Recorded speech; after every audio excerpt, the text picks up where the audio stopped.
जो अनुसूचित जाति का जो ताकत है उसको बांट कर तोड़कर ये हत्या करते हैं, कराते हैं। अभी भी देख रहे हैं उसकी ताकत के बल पर आज हम खड़े हैं, बोल रहे हैं। इससे वो डर रहे हैं ये, और जो है चूड़ जो जिनका नाम है, ये असली चेहरा अपना मुखौटा दिखा दिए। ये भी बहुत सराहनीय वाली काम कर रहे थे बीजेपी के खिलाफ, मोदी जी को सामने लाने के काम, लेकिन असली चेहरा इनके सामने आ गया। और इसी तरह भी एक जज थे पहले भी कि वो एक जज थे, उन्होंने कहा कि संविधान खतरे में। जो जज बैठा है वो संविधान को कह रहा है खतरे में, उससे सुप्रीम कोर्ट से बड़ा अब कौन सा न्यायालय है भाई। जिस तरह बाबा साहब ने मटके को तोड़ा, ये लोग फिर मटका चढ़ाने के लिए चंद्रचूड़ के साथ जो 7 बेंच के जजे हैं, और उसके पीछे के पर्दे में छिपा हुआ बीजेपी सरकार है। बीजेपी सरकार के इशारे पर चंद्रचूड़ आज नाच रहे हैं। चंद्रचूड़ के 7 बेंच का औकात है कि अगर सबको बराबर कर देते, जिस तरह न्यायपालिका कार्यपालिका में व्यवस्था कर देते हैं, आपके साथ हमारा अनुसूचित के जज बैठ जाते, आपके बराबरी को फैसला लेते, तो हम कहते कि चलो कुछ आपने काम किया है। यही पर फैसला क्यों ले लिए? अच्छा दोस्तों, इस देश का जो सर्वोच्च न्यायालय सुप्रीम कोर्ट ने बड़ा फैसला दिया है, यानी जो CJI है यानी DY चंद्रचूड़ ने बड़ा फैसला दिया। उन्होंने कहा है कि SC/ST में जो रिजर्वेशन है उसमें कोटा होगा। और तमाम मुद्दे पर बात करेंगे। हमारे साथ BSP के प्रदेश महासचिव हैं सुभाष अम्बेडकर जी, इन्हीं से हम बात करते हैं। सुभाष अम्बेडकर जी, बताइए, जो देश का जो सर्वोच्च न्यायालय है सुप्रीम कोर्ट ने बड़ा फैसला दिया है, कहा है कि जो रिजर्वेशन है SC का, उसमें कोटा में भी कोटा लागू होगा। सबसे पहले तो आपको धन्यवाद।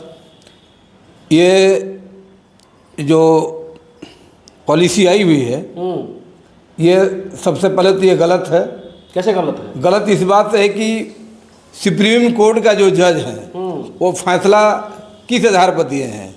ये पार्लियामेंट से पास होता है, उसके बाद कोर्ट में जाता है। तो ये पहले ही डिसीजन कैसे दे दिया? इससे साफ है कि ये जो बीजेपी का जो चल रहा है, ये कहीं ना कहीं ये दबाव में आकर और इस तरह के फैसला लेने का काम कर रहे हैं। और मेरा मानना है कि बिहार में माननीय नीतीश कुमार जी जातीय जो यहाँ पर लेकर आए थे, और जो हमारा समाज था, बैकवर्ड समाज में खास करके अनुसूचित जनजाति को तोड़ने का काम किया। कैसे? एक महादलित, एक दलित, पिछड़ा, एक अति पिछड़ा, दिया कुछ नहीं, कहीं से कुछ नहीं मिला। वही जो तोड़ने का काम कर रहे हैं, जो इनको डर है, जो अनुसूचित जाति का जो ताकत है उसको बांट कर तोड़कर ये हत्या करते हैं, कराते हैं। अभी भी देख रहे हैं उसकी ताकत के बल पर आज हम खड़े हैं, बोल रहे हैं। इससे वो डर रहे हैं ये, और जो है चंद्रचूड़ जो जिनका नाम है, ये असली चेहरा अपना मुखौटा दिखा दिए। ये भी बहुत सराहनीय वाली काम कर रहे थे बीजेपी के खिलाफ, मोदी जी को सामने लाने के काम, लेकिन असली चेहरा इनके सामने आ गया। और इसी तरह भी एक जज थे पहले भी कि वो एक जज थे, उन्होंने कहा कि संविधान खतरे में। जो जज बैठा है वो संविधान को कह रहा है खतरे में, उससे सुप्रीम कोर्ट से बड़ा अब कौन सा न्यायालय है भाई? अब बताइए, इससे बड़ा तो कोई न्यायालय नहीं है।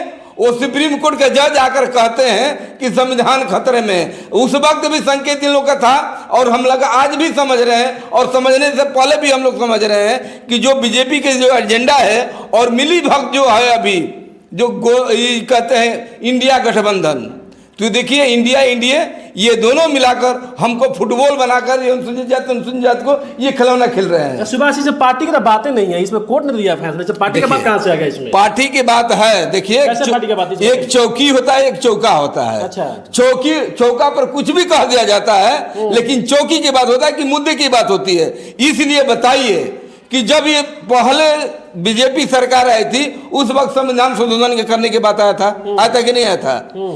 उसके बाद कोई ऐसी मुद्दा था, ट्रेन में घटना हुई, आप देख राम को बोलना नहीं तो गोली खाना है।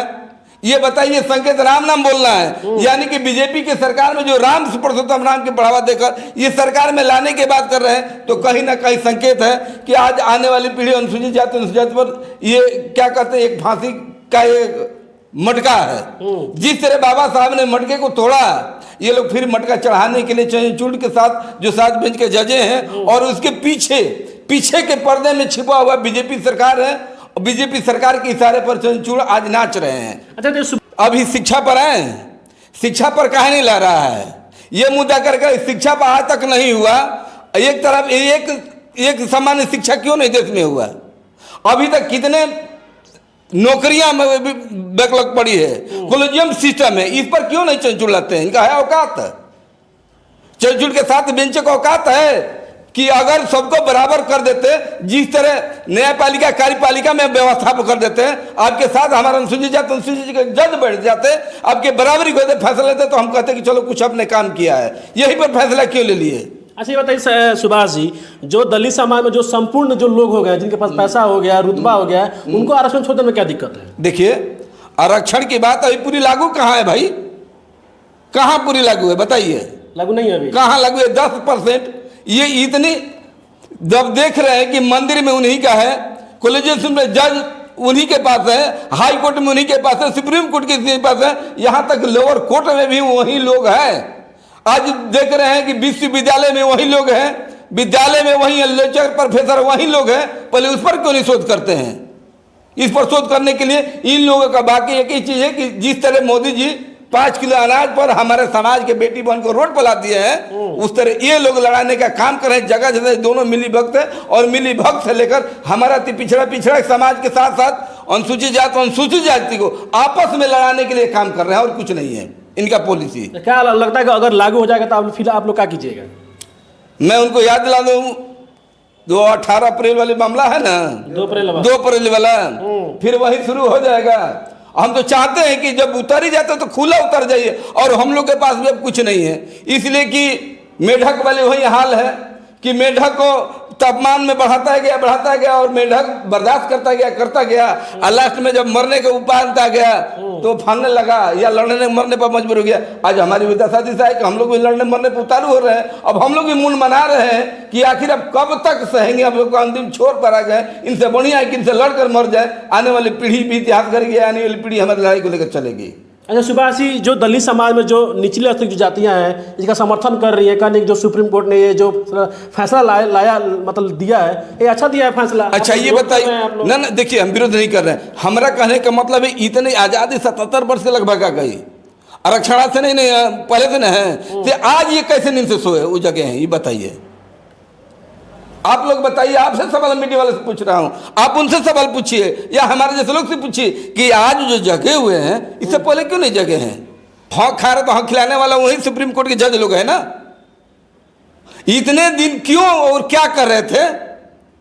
आज देख रहे हैं कि हम बराबरी बोलने के लायक हो गए। अभी बताइए राष्ट्रपति कौन थी? अभी है ना फिलहाल में? अभी फिलहाल में जब मणिपुर में घटना हुआ था तो ऐसे लोगों को ये हुकूमत में लाना चाहते हैं लोग कि वो देखते रहे हमारे बेटी हमारे बहन को इज्जत लूटते जा रहे समझते के द्वारा, लेकिन ऐसे लोग को वहां बना के जाएंगे कि कोई बोलने लायक नहीं होगा। अब